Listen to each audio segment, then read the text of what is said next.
The following presentation was recorded live in Kansas City, Missouri for CALLERLAB's 23rd Annual Convention. This is tape number 21, Teaching Techniques, Extended Skills. Previous that we did for basic. So, well, there are some of the same handouts, but we also brought in a couple of others that you might want to take a look at. All right, we'd like to welcome each and every one of you to this session. It is Teaching Techniques 2, and it involves teaching mainstream. We're glad that you attended, as some of you were just in Teaching Techniques 1, which was the basic program, and we talked about several things over there, and briefly, I will reiterate what some of those are, and I'll keep it pretty brief because some of you were there.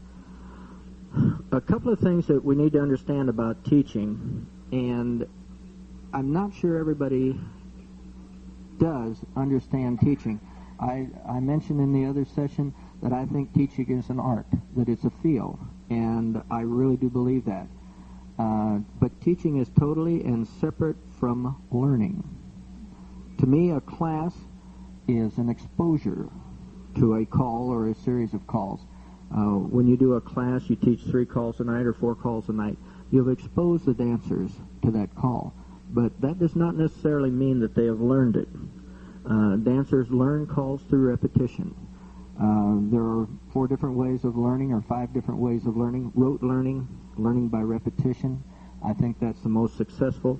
Auditory learning, that's learning primarily through listening. Visual learning, primarily through sight. Analytical learning, mentally trying to execute the call in your mind. And emotional learning, learning by relating the material to be learned to an emotional event. I use a lot of a combination of all of these ways of learning.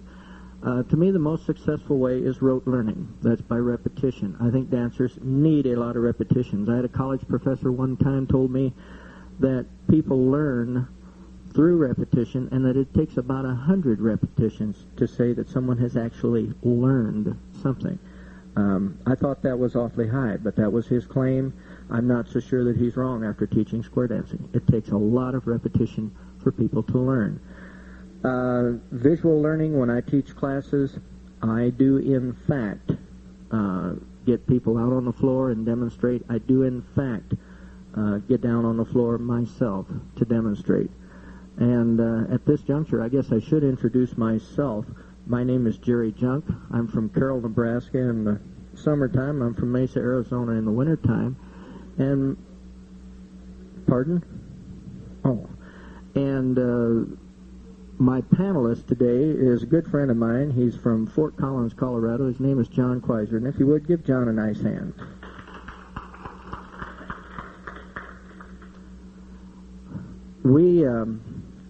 John and I have been friends for a long time. We talk a great deal. And in trying to come up with something for this session, we talked about having a plan. I talked about that in the first session. I don't think that you can teach anything without having a plan of action. And then I think once you have your plan developed, then you have to work the plan. You have to also understand that every call has an easy, medium, and hard way to do the call. You need to understand what those easy, medium, and hard ways are. And you do that through taking this sheet here. This is one of the handouts called Analyzing a Call. We use this at our caller schools. And take a look at the call that you're going to teach. Analyze it. What's the definition? Take a look at what formations can the call start from. Must any dancers be facing? If yes, how many? What arrangements can that call be completed from? Is a free hand needed? Good calls, good preceding calls regarding body flow. What formations will exist upon completion of the call?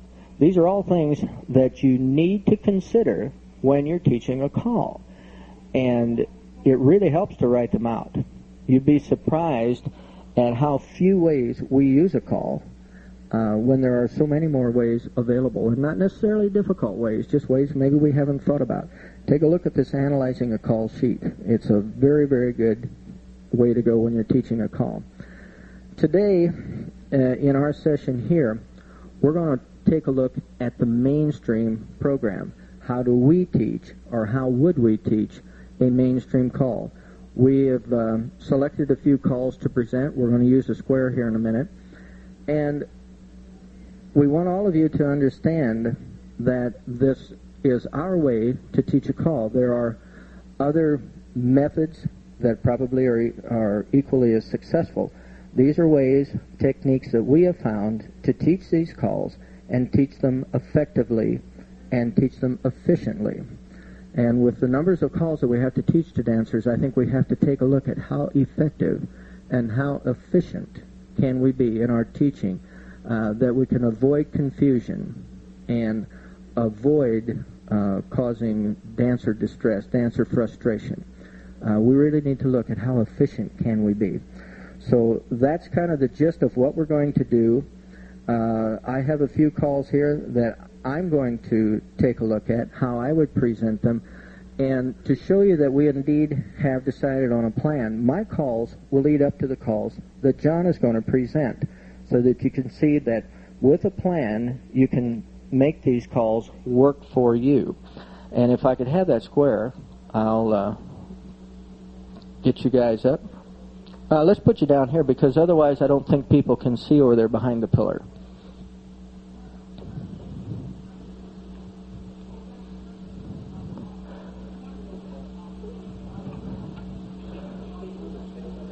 I saw John move the steps. Now, I need one more couple. Real quickly. Jerry, you coming up here? Thank you. We are talking about teaching calls to new dancers. These people have completed the basic program, so we are taking a look at the mainstream program calls. Now, there's only one call in here that is on the basic list, and we want to do that first. And that call is called Box and That. It's a call that's not danced that often, causes people a little bit of grief. Now, we want to do this. Head couples, if you would, just take a step forward, turn out and face your corner. Yeah, you guys will be the heads. You're the heads. All right, when you do a call Box and That, and there's a reason that I'm doing this, because it's going to lead up to something John is going to do in a little bit. The call Box and That says this: with the person that you're facing, you're going to take right hands, and you are going to change positions with that person. Now, in order to do that, it's change positions. Notice they are starting face to face, toe to toe. And it's very important. I'm not as worried about the definition, book definition, as I am in execution of the call as far as the dancers are concerned. We're going to start from here, toe to toe, face to face. We're going to wind up the same way. They're going to change positions. Let's raise those right hands. Yes. Well, you guys, everybody's different. I use the one where the man holds the two fingers down and the lady grips those two fingers, because the ladies will let their hands slide and the men will not. They'll break the lady's wrist. Okay, so what we're going to do is change positions or change directions. Let's do a Box and That. Turn the girl under your right hand and face. Now, toe to toe. Notice that if they do not line the toes up, you can face somebody and have your toes pointed totally another direction. It is very important to have the toes facing. Box and That back. Box and That again. Turn under your hand. There you go. And line those toes up, because it's easy to face somebody, but you can be looking at another wall. Your body can be facing another wall. It's very important.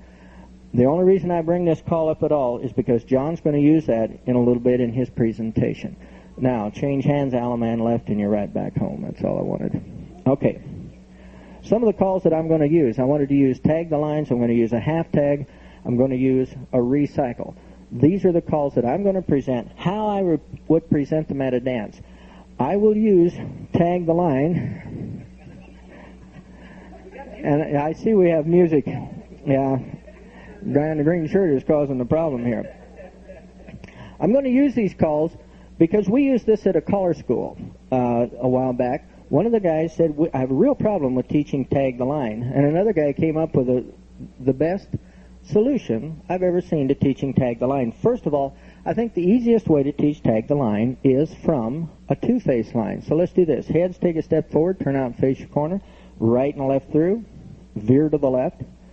Okay. Body flow notwithstanding, this sets up our two-face line. The easiest way I know of to teach a tag the line is from this formation. Notice I said this is the easiest way, the easiest formation for me to teach. If I teach a tag the line, I'll tell the dancers to drop hands individually, face the center of their line of four. Okay? And then they're going to do a double pass-through, or they're going to take 4 steps. Let's do that. Take 4 steps. 1, 2, 3, 4. End of call. I think you have to be very careful that you tell people, end of call. This is the end of tag the line. Now, from here, you can talk to the dancers and say, we have completed the call, tag the line. From here, I could tell you any number of ways to get out of this call. I could have the girls turn around. I could have everybody face to the center. I could have everybody face right. I could have everybody face left. I could have everybody face in. There are lots of ways to get out of this call, but they have to understand this is the end of tag the line. I think as callers, when we're teaching, we make a very grave error in that we don't tell dancers where the call starts and where the call ends. So I think you need to be very careful of that. In this case, girls, turn around. Touch a quarter. Make a wave. Ladies trade. Swing through. Boy run. Okay. Once again, here's your two-face line. If we tag the line, I think you have to go through it a few times for the dancers. The most difficult part of the call is that individually you're going to drop hands, face the center of the line. Do that. Drop hands, face the center of the line, and then it's 4 steps. 1, 2, 3, 4. Or a double pass-through. All right? After I've done that, I might indeed do this. Everybody face in. Okay?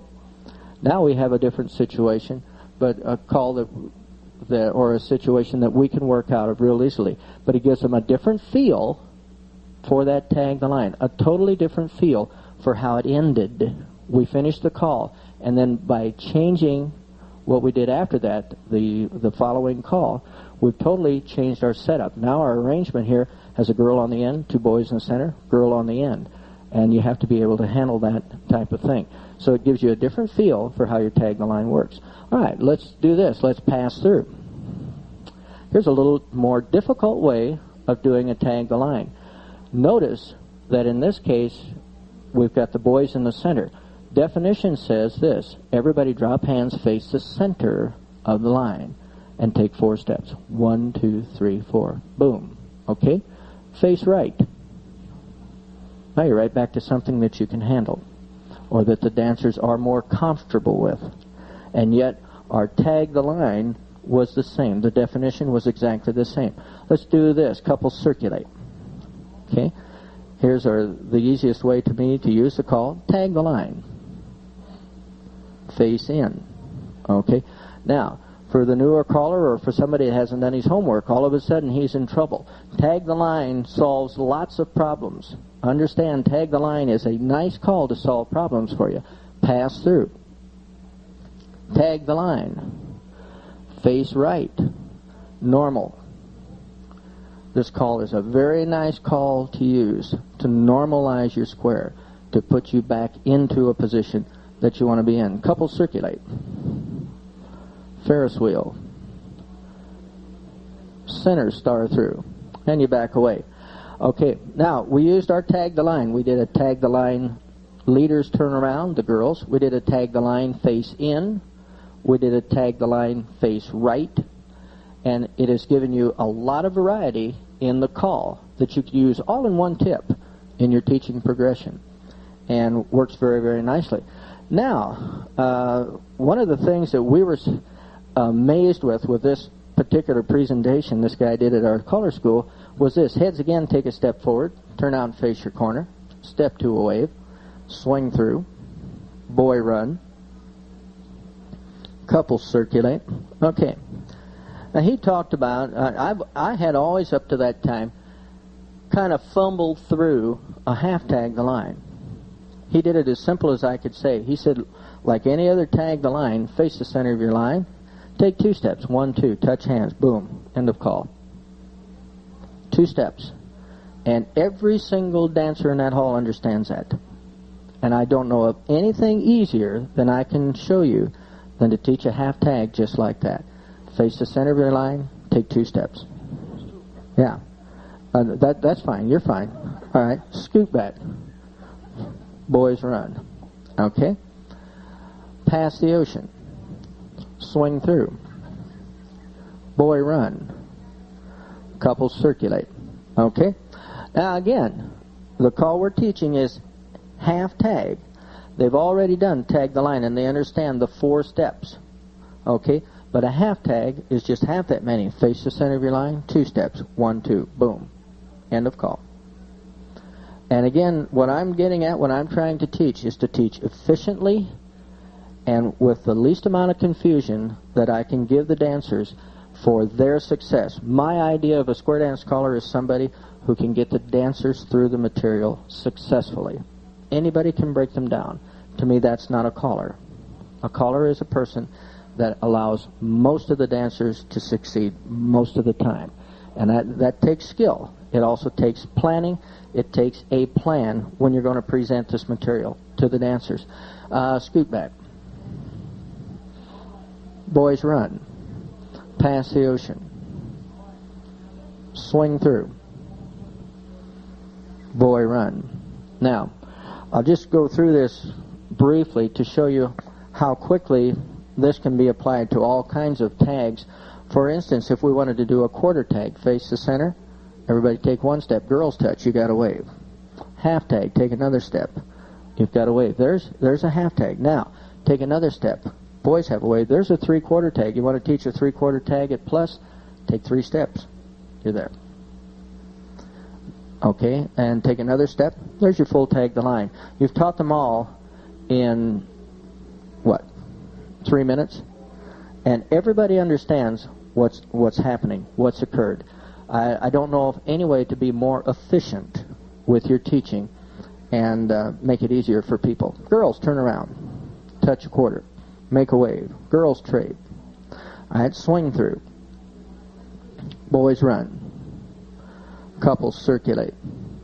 Ferris wheel. Zoom. Square through 3. Alaman left. You're right there. Notice that we did all of those calls. All of those calls. We did a tag the line, face in. We did a tag the line, face right. We did a tag the line, leaders turn around. All of those calls can be done efficiently once they understand the basic concept, face the center without hands. Let's do it again. Heads take a step forward, turn out, face your corner, step to a wave, swing through, boy run. Okay, we have a line of 4. The call starts from a line of 4, whether it be a 2-face line or otherwise. But the secret to the call is individually drop hands, face the center, take 4 steps. End of call. Face in. Pass through. Tag the line. 4 steps. Face in. Okay? Doesn't make any difference who's leading or who's trailing. The definition holds. Pass through. Now you have the girls as centers. Boys is in. Doesn't change a thing. Definition says you face the center of your line. Let's do that. Face center of the line. Take 4 steps. Boom. End of call. Face left. Ferris wheel. It'll feel uphill. Centers. Star through. Back away. Totally different feel to that call. And yet the call is the same. It's what we did after we completed the call. And you need to understand, if you face left, what kind of formation are we going to have? What do you need to do as a caller to be aware of that formation, to be able to handle that formation in a split second as to what to do to get out of it? Notice we did a Ferris wheel. It'll feel uphill. It's left-handed, yes. But they'll dance that, and they'll dance it very successfully. One of the other calls I wanted to do is this, a recycle. How many have trouble teaching recycle? I knew Daryl would. Heads take a giant step forward. Turn out and face your corner. Step to a wave. Ladies trade. The best definition of recycle I've ever seen came from Jack Lasry. And I don't think it can be put any easier than the way he said it. Recycle is a no-hand call. It's a no-hand call. Dancers have to understand what a cross-fold is, and they also have to understand what a run-and fold is. But I think these dancers will do it. Just to give you an idea, Recycle says this: the ends cross-fold. Now that's the boys. Don't do it yet, boys. Just think about it. Ends cross-fold. The girls will run and fold. Let's do it. Recycle. Boys cross-fold, girls run and fold to wind up facing. That's the best definition of recycle that I know. The easiest way that I know how to teach it. Like I say, I got that from Jack Lazary at one of these sessions. Yes, Darrell?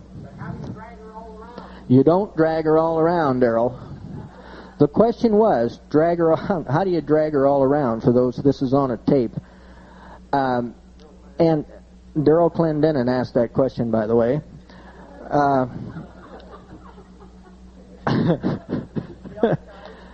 No, that's a good question, because how many of you have heard callers say, recycle, drag her on around, pull her on around? I have taken that kind of vocabulary completely out of my calling vernacular. I do not like anything that says drag her on around, pull her on around. Darrell made a joke out of that, but it's a good statement. It's a good idea to understand that. Too late. You're already in trouble.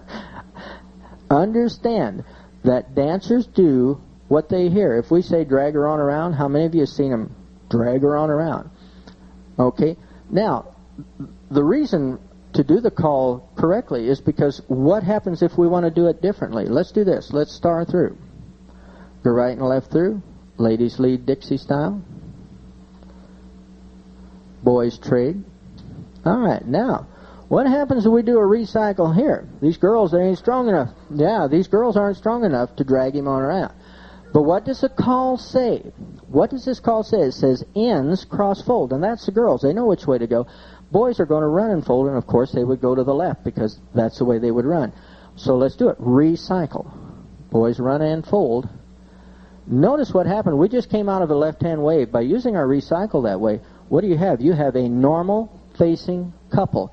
By using the definition of the call, the ends cross-fold, the centers run and fold, you in fact wind up here with a normal couple pairing that we can handle. Star through again, just so everybody sees it. Go right and left through. Ladies lead Dixie style. Boys trade. All right.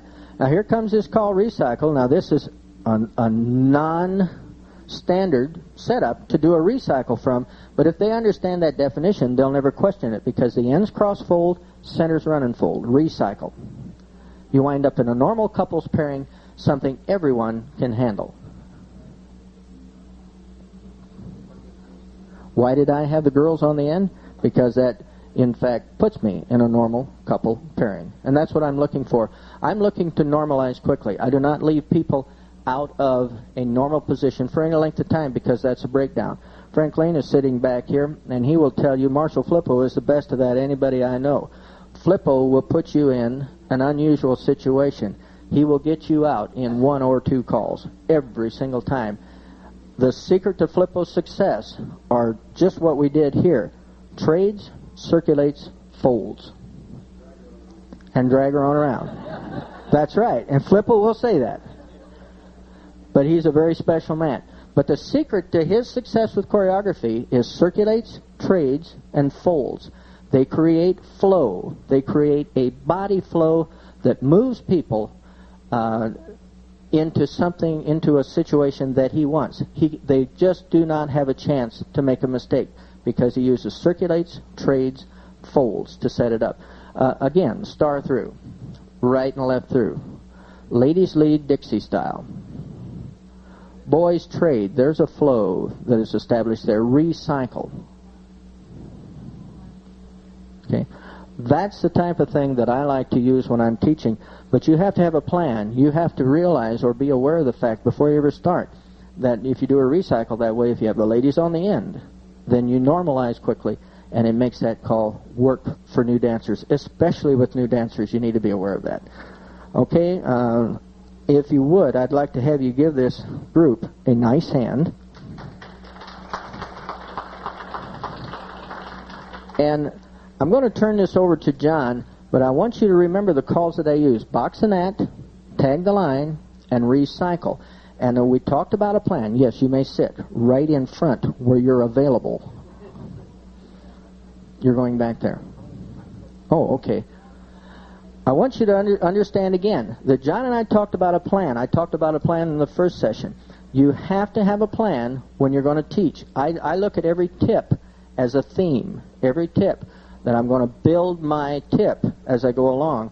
And we use box and net, tag the line, half tag, recycle for this presentation here. John will continue that with the things that he's going to talk about. So if you would, give a nice hand to John Kwaiser. Let's thank Jerry for a nice job. Very good. You ever watch a football game on TV? How many watch football? I know everybody has to have at least watched it once. You ever notice a guy in charge of the team is always walking up and down the sidelines very nervous? But you ever notice what he has in his hand? A laminated sheet of paper. What's on that laminated sheet of paper? A game plan. Nobody can win the Super Bowl without a game plan. And every good professional has a plan. And the best, or you watch football, and that plan is always flexible. They go one way or the other off that main plan that they've got laid out. We have to keep that flexibility with our calling and with our teaching, whatever we're doing. Because all best plans have to be altered. So you don't set one plan. You have to have that alternate. You got to be able to go above or below your ideas. Okay? And that'll also be dependent upon your dancer's ability to accept the plan you're giving them. What we think is real easy for a dancer could be very, very difficult. So we have to find a way to make it even easier if that's too tough for them. So there's always that variable we have to keep in mind as caller instructors, that not all their plans are going to work the way we think it is. Okay? By improving ourselves through planning, we will improve the product. So if we're better, the product becomes better. We'll be able to sell the product a lot easier. Like Jerry, I do use demo squares when I'm teaching calls. I think it's very important. One picture's worth 1,000 words. And like we were talking earlier, if you have 5 people, Jack was talking about this earlier, that if you have 5 people, you have maybe 5 different ways that people are going to interpret what you're trying to teach them. And so even when you do a demo, you still may have to show it and explain it. Not so much show it different, but explain it different. So they can see it, interpret it, and then they can execute it. Okay? So I use demo squares.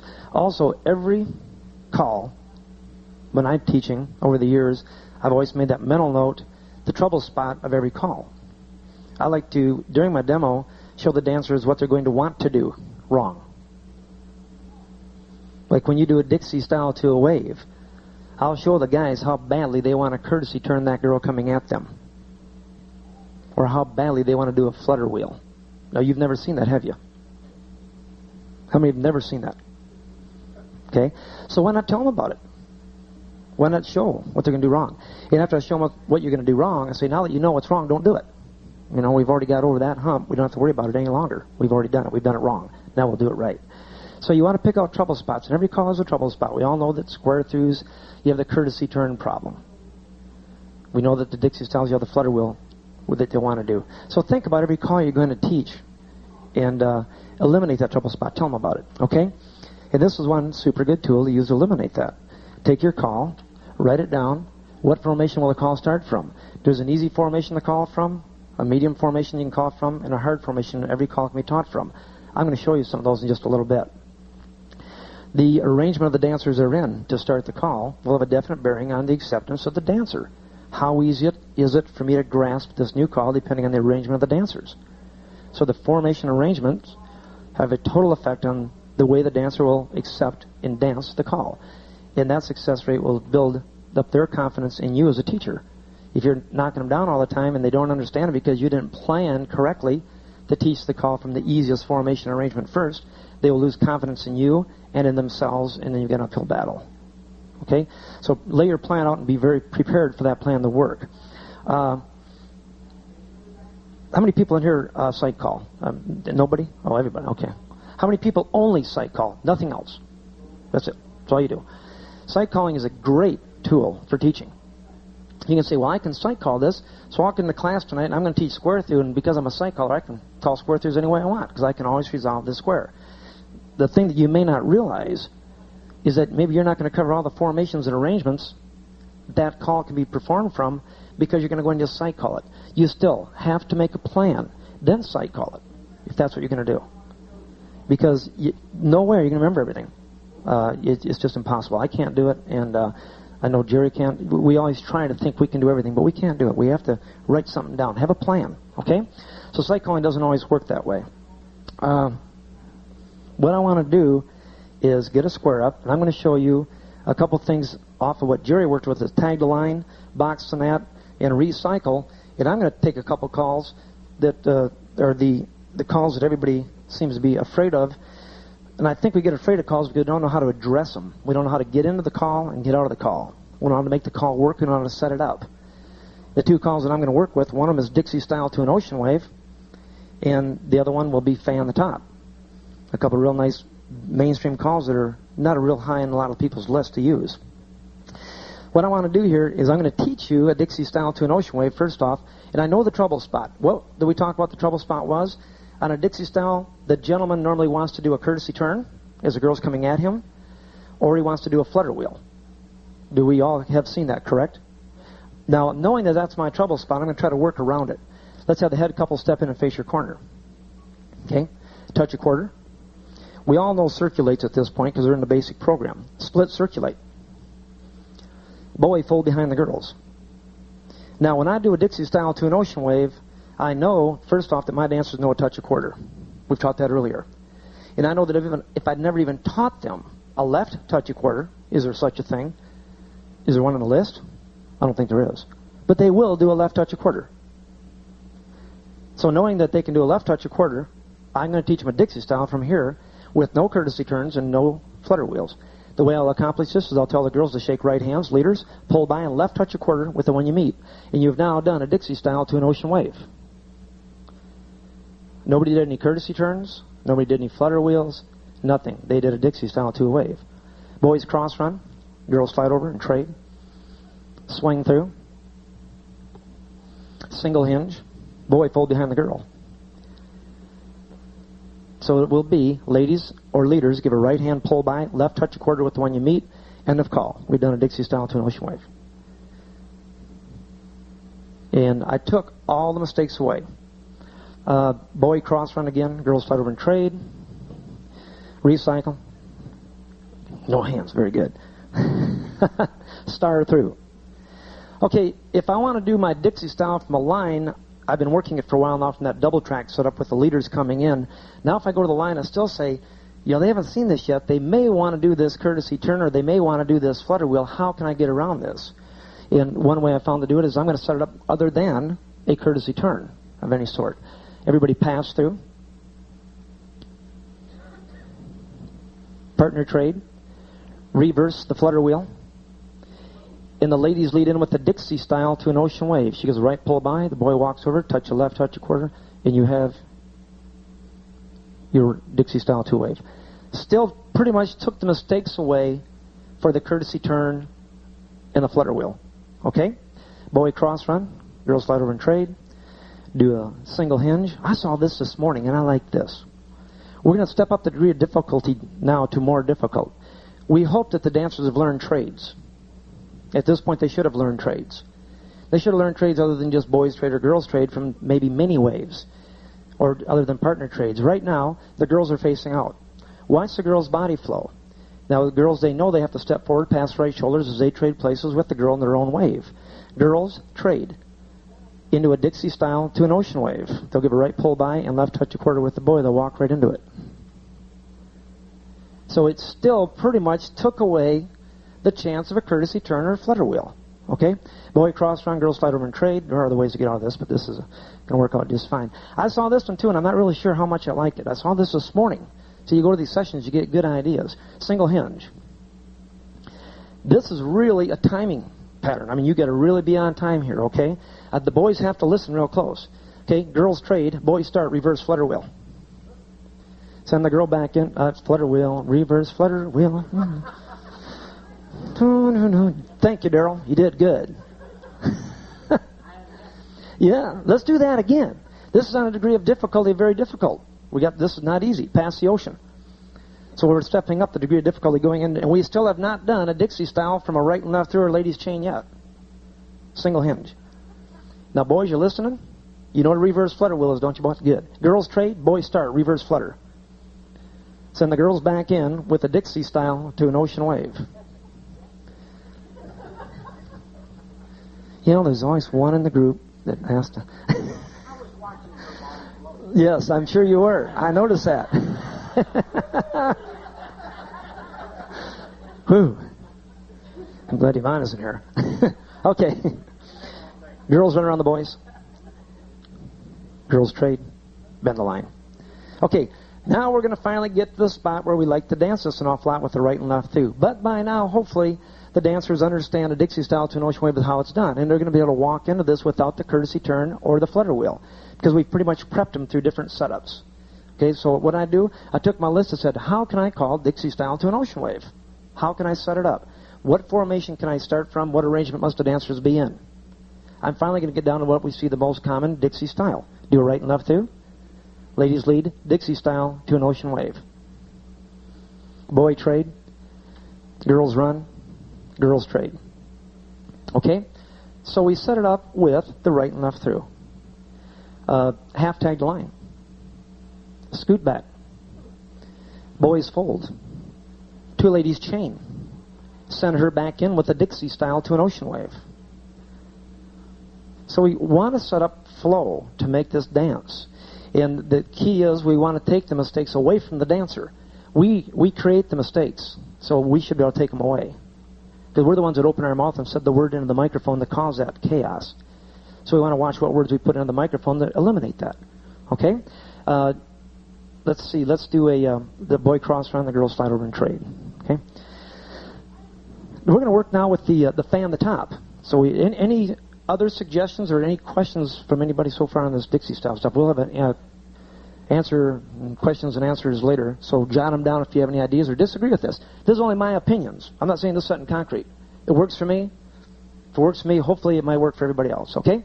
Let's do a recycle, and let's everybody run home. Square your set. I'm not worrying about sight calling. Square your sets.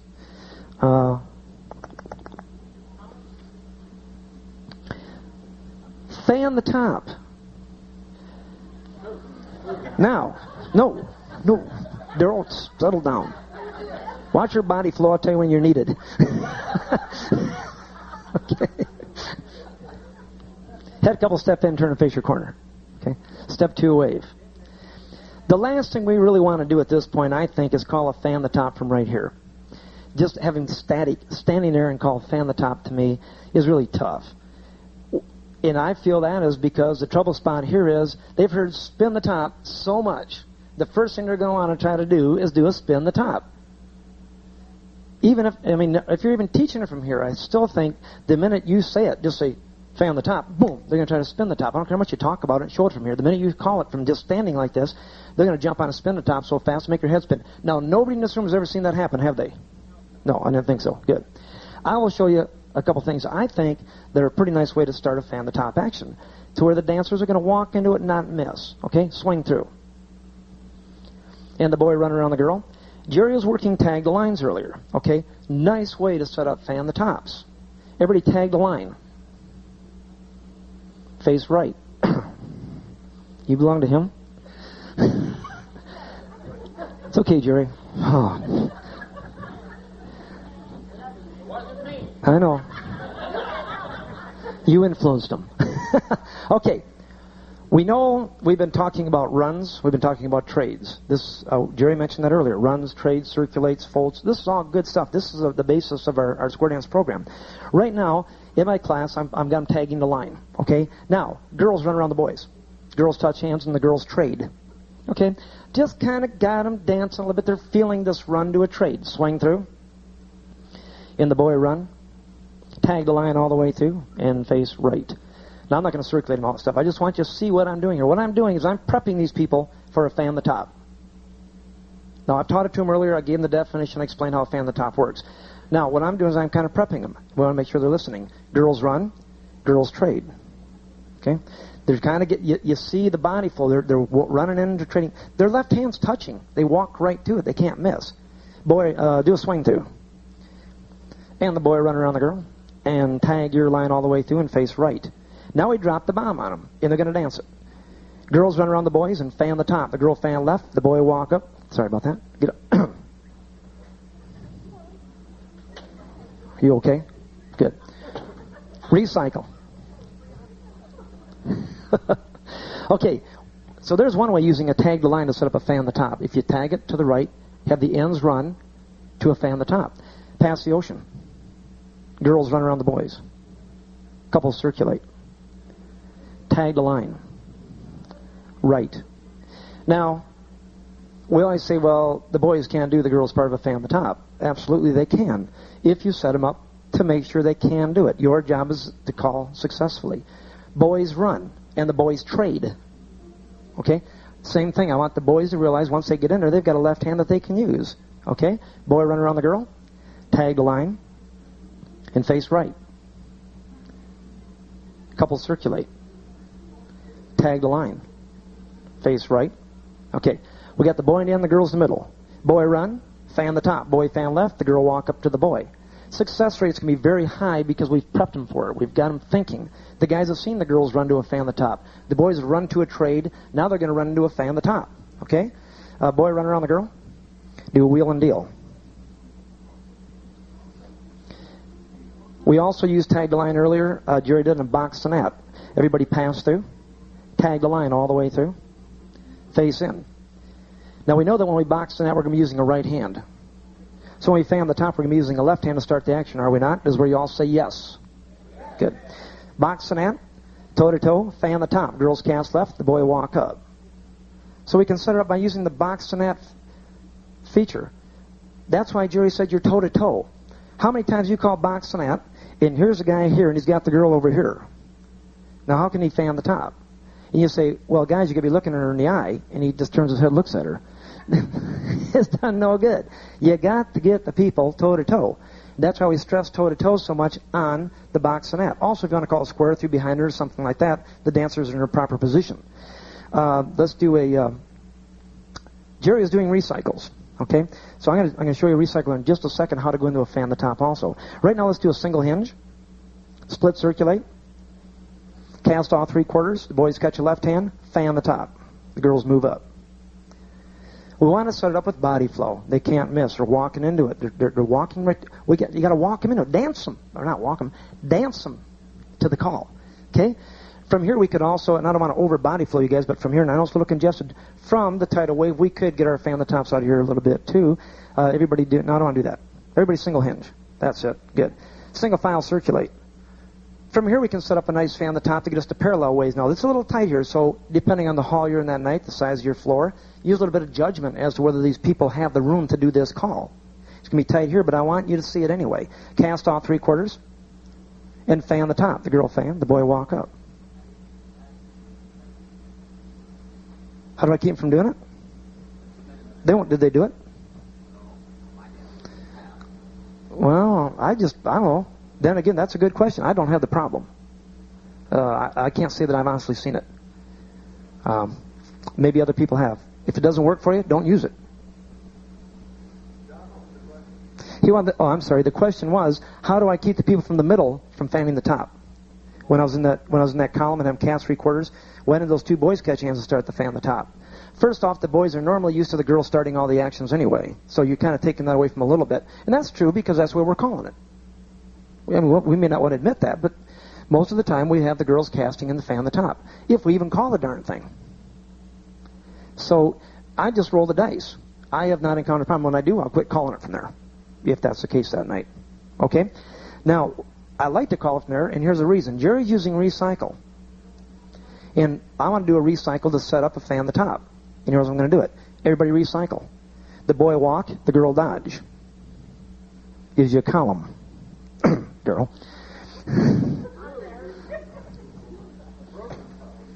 Now, this is where you get in trouble if I call the cast 3/4 here and fan the top, because the girls will be coming into the center to touch that left hand and may get a little bit antsy and want to do it.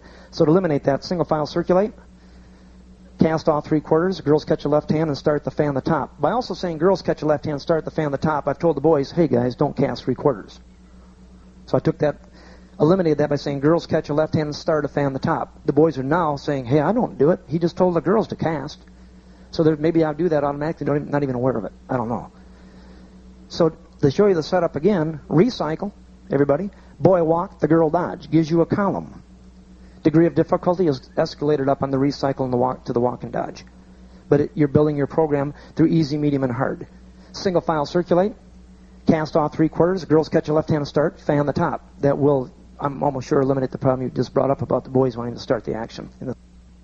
Swing through. And the boy run around the girl. And you Ferris wheel. You guys are good. Step 2 wave. And I think maybe another way that it'll do it more static without the casting action or something like that would be to do an extend from a quarter tag to allow the fan the top to start. That will break it up a little bit to where they don't want to start to spin the top, okay? Extend, girl start, fan the top. But you better be quick on your commands or they're going to jump on something else. You let them get static and call fan the top, they're going to try to spin it. So you better get on the command quick or you're going to drop them. They're going to try to do something that you don't want them to do. Recycle. I did this for Darrell up in Washington last year, and this is absolutely probably the worst way in the world you could ever call a fan the top. But I found that I get a success rate at the lowest level of dance I call for a fan the top. Pass the ocean. What I do is I play with them. And now I want to see if somebody figures this out. You listen to the call. Swing through, everybody. 3 hands. Go right, go left, go right, fan the top. The boy will walk up, do a right and left through. Okay? Pass the ocean. I'm going to show you that again. Swing through 3 hands. Go right, go left, go right, fan the top. The boy will walk up, do a right and left through. There's a reason I call the right and left through right after that, too. Because you swing through 3 hands and fan the top. You've done a swing through and a spin the top and a right and left through, and they've done it 1,000,000 times in their dancing career. It's a swing through, spin the top. That's all it is. She figured it out? Good. Watch it. All it is a swing through and a spin the top. Pass the ocean. The success rate is phenomenal. Swing through 3 hands. Go right, go left, go right, fan the top. The boy will walk up, do the right and left through. They've done a swing through and a spin the top and right and left through 10,000,000 times. I guarantee you they're going to dance that. So, what's the big deal? So I call the swing through, spin the top. They don't know it. They're there to dance and have a good time. I'm there to give them a good time with a high success rate.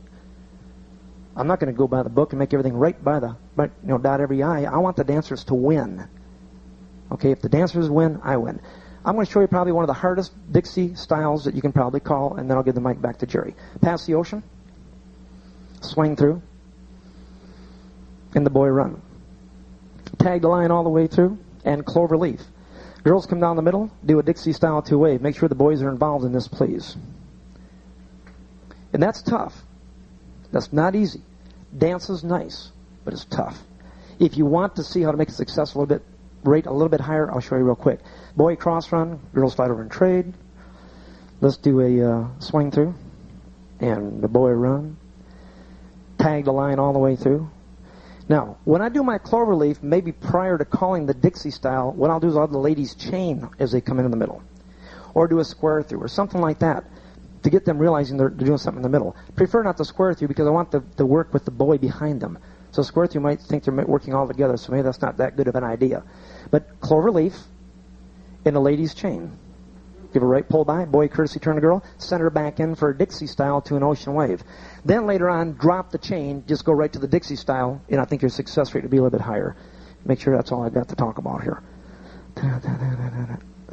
Oh, I saw this this morning. Jerry Story did this, and I thought this is another nice way to do Dixie style, and then I'll be done.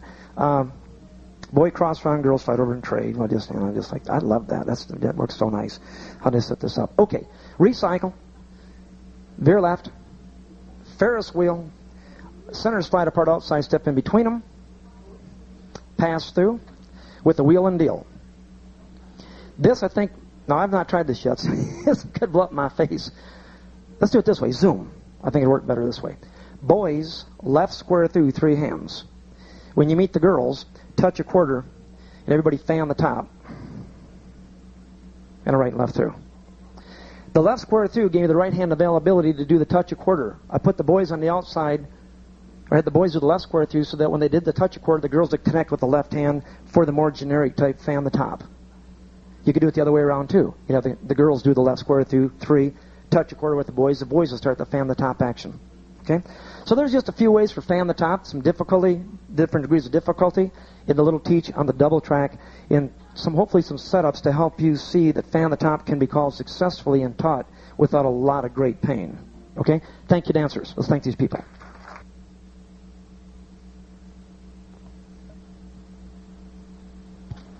Okay, give John Kwaiser a nice hand, if you would, please. Thank you, John. Notice that when I came in, or when we started our little session here, we talked about having a plan.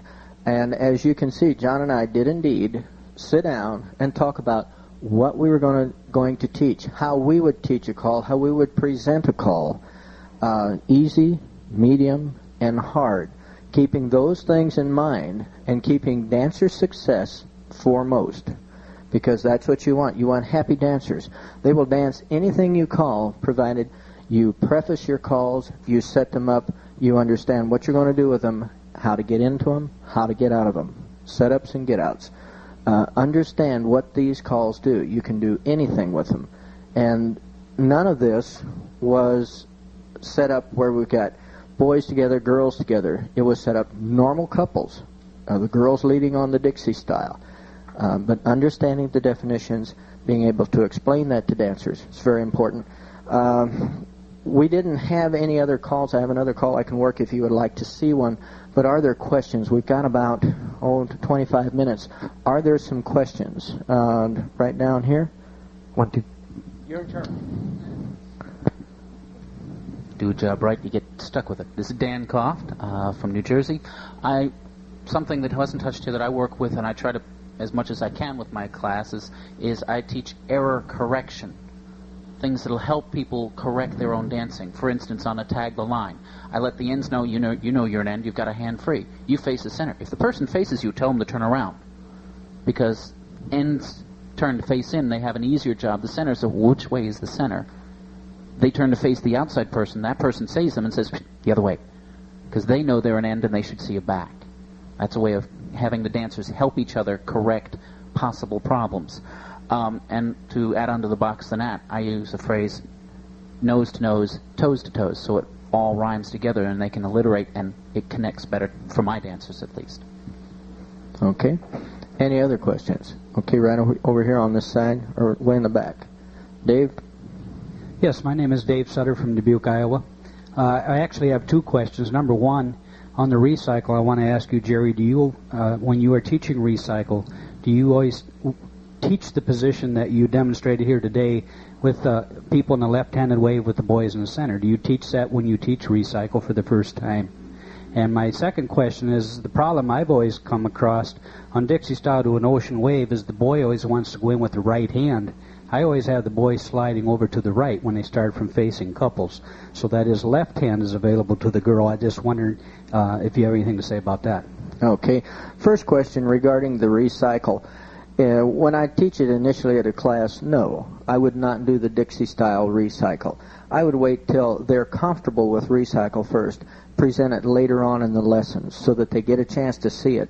But I'd like them to understand how to execute the call and have some success with it before I would take it further. The second question you had was on the Dixie style, boys wanting to use the right hand. Term for that is called counter dancing as far as the boys are concerned.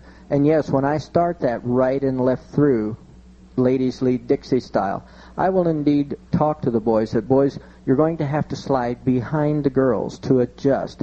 It's a counter dancing is the technical name for it, but the boys need to adjust to slide behind the girls so that they can indeed use that left hand. John? And I understand that you still have to do that, but you'll find that you'll reduce your amount of time explaining that by doing the double track, doing the reverse flutter wheel.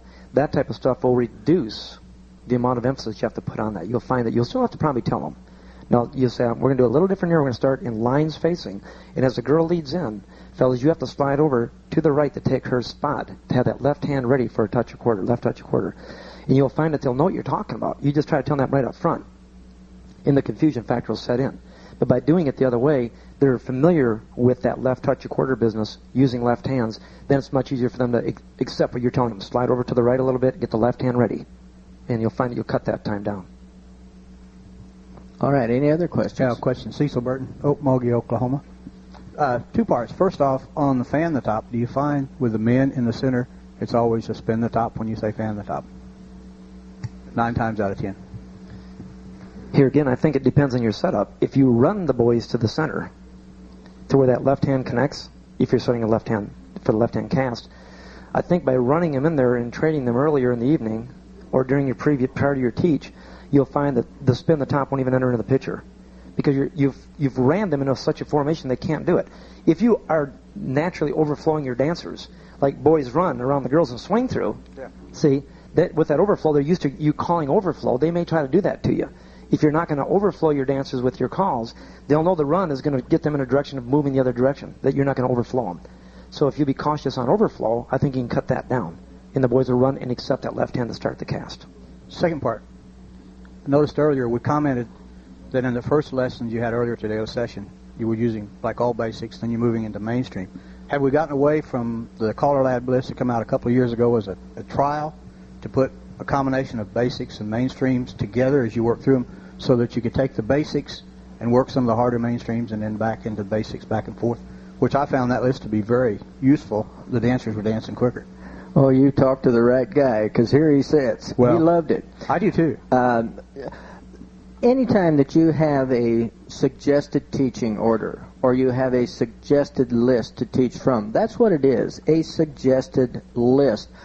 And in my mind, they are designed primarily for the newer caller, to give them some direction, some help in how do I program my lessons, how would I program a series of lessons to be effective for me.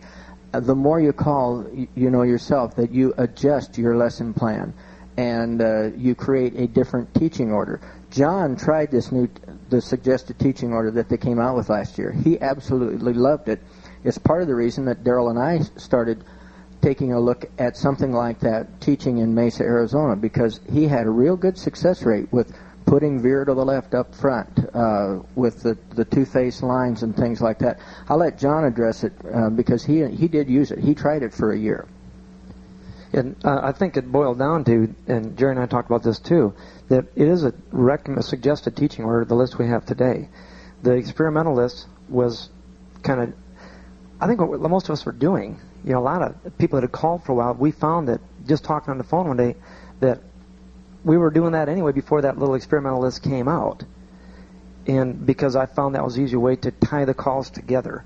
And I think any list, be you teaching the basic program, mainstream, plus, or advanced, I don't care what it is, we have to, as leaders and instructors, pick the way that we feel will be the easiest way for our dancers to understand the calls and execute them correctly. The people that made the list did a phenomenal job on laying out a format for us to follow.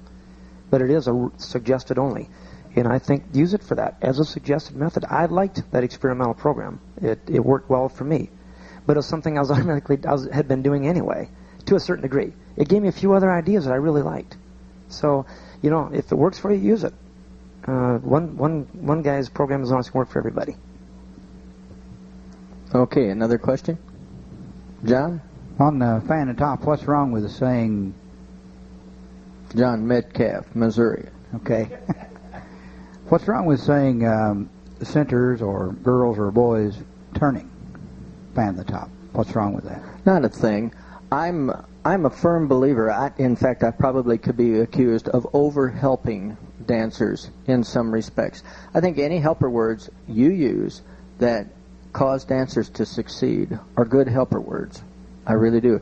You can clutter up your vocabulary to the point that it makes for herky-jerky dancing for unsmooth flow and stuff like that.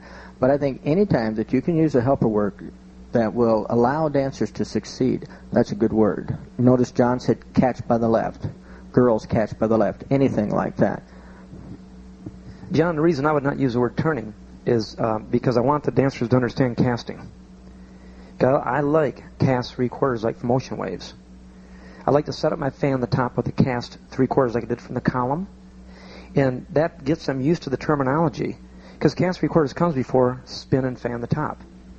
So if we get them understanding cast 3/4, then we start talking the language of the fan the top. We're using a vocabulary that the dancers understand. And all square dancing is another language. It's like us, if you buy a computer learning commands like DOS commands. We have to go out and learn a new vocabulary to run a computer. People that square dance have to learn a vocabulary that we have to work within. Like Frank Lane used to say at his car schools when he was trying to teach somebody to call extemporaneously. And he said, you want that girl over there to come over here?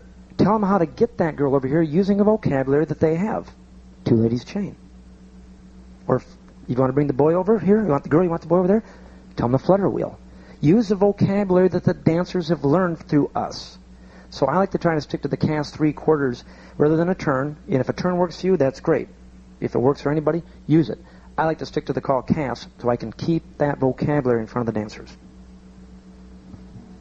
Okay, someone else? Yes, I'd like to comment on John's comment about using demo squares. I not only teach square dancing, but professionally teach in industry. And one of the concepts we use in teaching in industry, when you teach adults, is to you show them how to do it, you do it with them, then you let them do it alone. Those three things. Show them how to do it with them, let them do it alone. And I found this concept to work well in the square dancing. I guess I'd like to have you expound upon your experience a little bit in doing that and following up on your original comment, John. Well, I normally do get in the demo square. And by doing that, I know the trouble spot. So I do believe in showing it to them, and I do believe in being in the square, showing it to them, then getting them out and having them do it immediately afterwards. I'm not a teacher by trade at all. What I do, I just do what I feel will work, and I try to communicate as best I can. So I will over-exaggerate the trouble spot. Now, I don't know if that's good or bad, but I will show how the guys want to do that, like doing a spin chain through. If the girl's working down the middle, or that lonesome boy standing out there while they're trading down the middle, I show that boy kind of stumbling all around and everything because he's really nervous and he wants to do something. And I really over-exaggerate this type of stuff because I don't want it to sound like I'm saying, you're going to do this, you can make a big boo-boo and you're going to get mad at you. I want them to have fun with it. So I like them to laugh at me. And if they laugh with me, then when I'm correcting them, they don't think I'm attacking them. And they'll accept it more.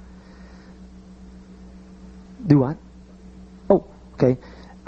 Do right and left through. Jerry, we're going to do a flutter wheel. Jerry's going to show how to do it. Flutter wheel. And here's what's going to happen.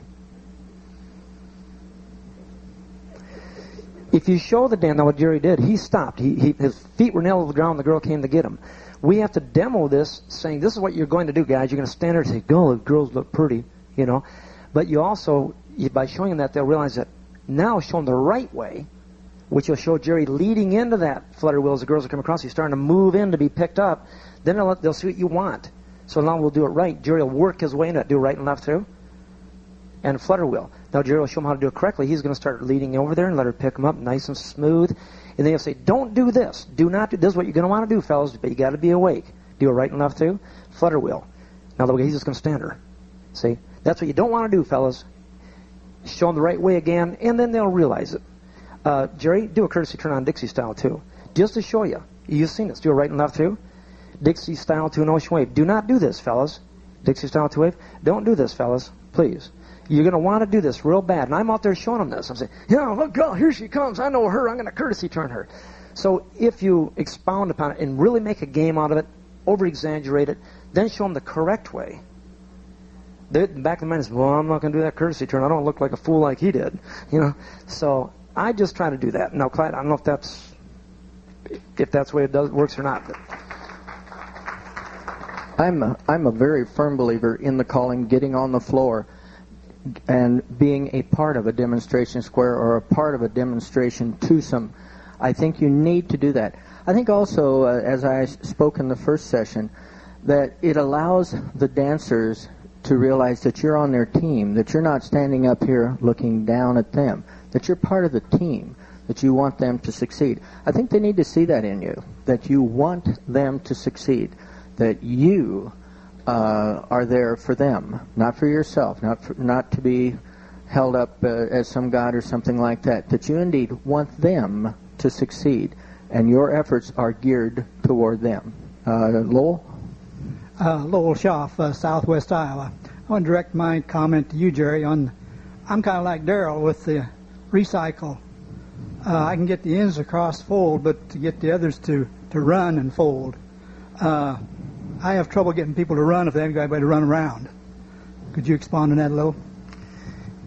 Can I get just 4 people up here real quick? And I'll show you the way that I've addressed that, because I thought the same thing. Phantom dancers in the beginner class, we shouldn't be doing this. Step 2, a wave. So who says we can't run and fold the girls and then call our way out of it? You follow me? Girls run around the boys. Girls fold in front of the boys. Everybody do a star through, go right to the middle and come out and back. Everybody do a right and left through and turn the girl. Pass the ocean for 2 weeks. Before you teach recycle, boys cross fold. Touch quarter with the girls. Girls fold behind the boys. Double pass through. The boys turn back. Star through. Boy touch. The boy trade. Okay? Bend the line. Pass the ocean. Girls run around the boys. Girls fold in front of the boys. Why not do that for a couple weeks? It's dancing. They're getting a better understanding of runs and folds. The boys are understanding cross fold. So do that for a couple weeks. We don't have to teach recycle tonight, but I can teach. They already know cross fold. They already know run. They already know fold. So why not dance that for a while? And I'll say step 2, a wave. Now, boys, what I'm going to have you do here, fellas, I'm going to have you do a cross fold in just a second. Girls, while he's doing that, earlier I just had you run around that boy and fold in front of him. Just imagine Tom Selleck is standing next to you. You're going to run around and fold in front of him, and all of a sudden you can be back to reality. It'll be Jerry Junck. And while the boys are doing the cross fold, the girls are going to run and fold, okay? Boys cross fold, girls run and fold. Now that's how long it's going to take you to teach a recycle if you think ahead. And that's how I do it. Did that help? That's how I would do it. It seems to help. That is exactly the procedure that I use, and perhaps I should have prefaced my remarks about the recycle that way. Again, we're talking about a plan. You got to have a plan. I so firmly believe that. Frank Lane is standing back here, or sitting back here, and I used to be privileged to come and sit in on some of his caller schools years ago when I came out to Colorado. I always remember him telling dancers telling callers what John said. If you want them to go over there, tell them how to get there. And it's a vocabulary. We teach dancers a vocabulary that they understand. And all we have to do is speak in their vocabulary. And if we don't have a square dance term for them, just tell them how to go over there. Yeah, go get her. Drag her on around. That came directly from Frank Lane. Are there any other questions? We're just about out of time. Right down here, Cindy. I just had a comment. Cindy Hawley.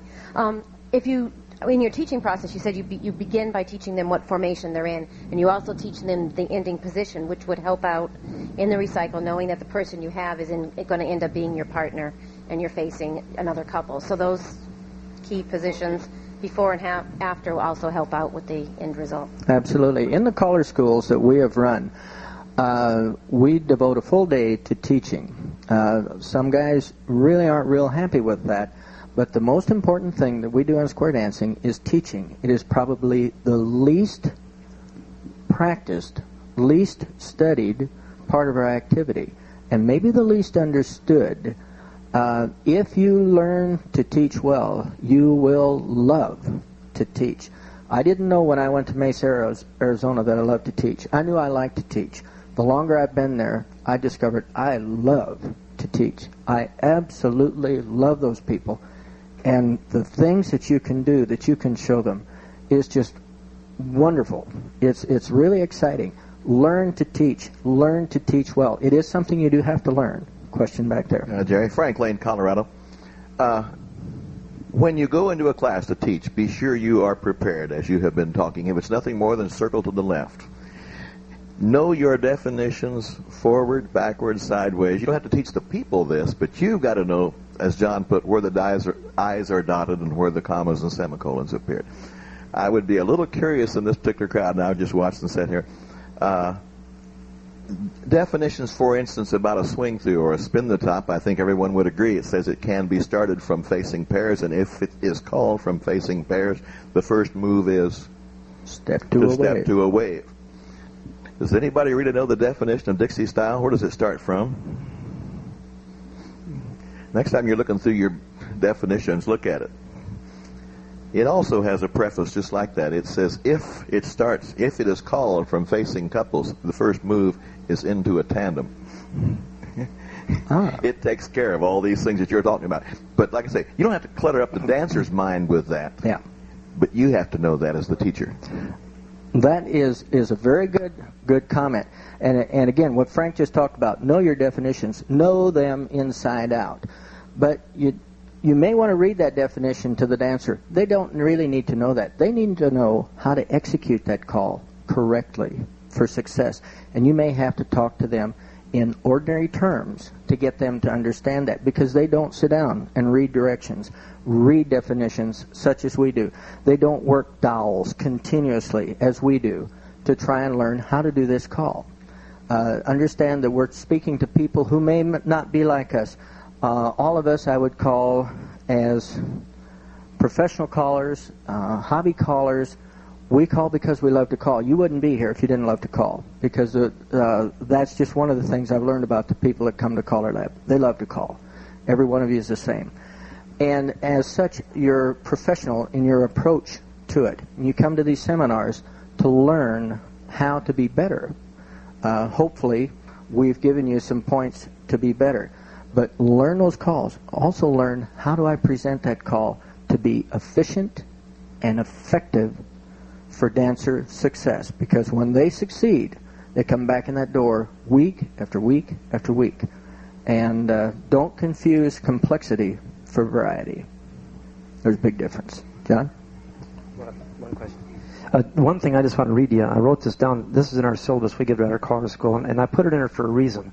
And I read this when I was studying for my caller coach test, and I think it says it all. And I'll just read it to make sure I get every word right.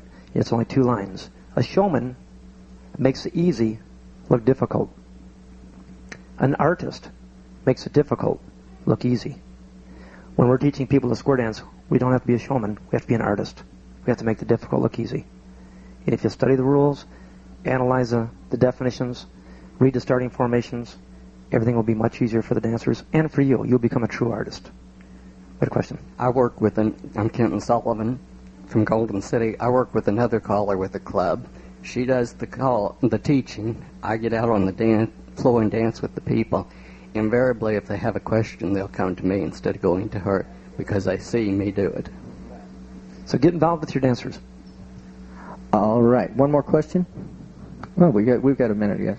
Come on out. Not really a question. Don Rouse from Boulder, Colorado. When I first started calling, I take myself, whether it be at a dance or the class, and listen to it objectively. And through this experience, I found out that I couldn't even understand myself. So how could the dancers understand me? And that's how I improved myself in many areas as far as diction and presentation of the teach. And it worked for me, at least. And I would suggest everybody try that. I think that's one of the best things you can do. You may not believe this, but I call in Mesa, Arizona now in the wintertime. So I call 3 times a day, 5 times a week. You can become very sloppy, very quick. Careless. I wouldn't say sloppy. Maybe that's a poor word. You can become careless calling that often. About once every 30 days, I tape myself just to listen to diction, to flow. What am I doing? And especially, sometimes it's surprising. Tape a class. Be pretty disappointed in yourself. And it does awaken you to that, boy, that wasn't very clear. I couldn't have done that, and I know the call. So taping is a very good thing. If there are no more questions, we're going to let y'all run. Before I do, I really want to thank you not only for coming out here to this particular session, but for coming to CALLERLAB. We feel it's a very, very important organization. We feel we do a lot of good for square dancing, and the concern is indeed square dancing. We thank you for your time. It cost you a lot of money to come here, and your effort. We appreciate you coming, and thank you so much. Give John Kwaiser a nice hand.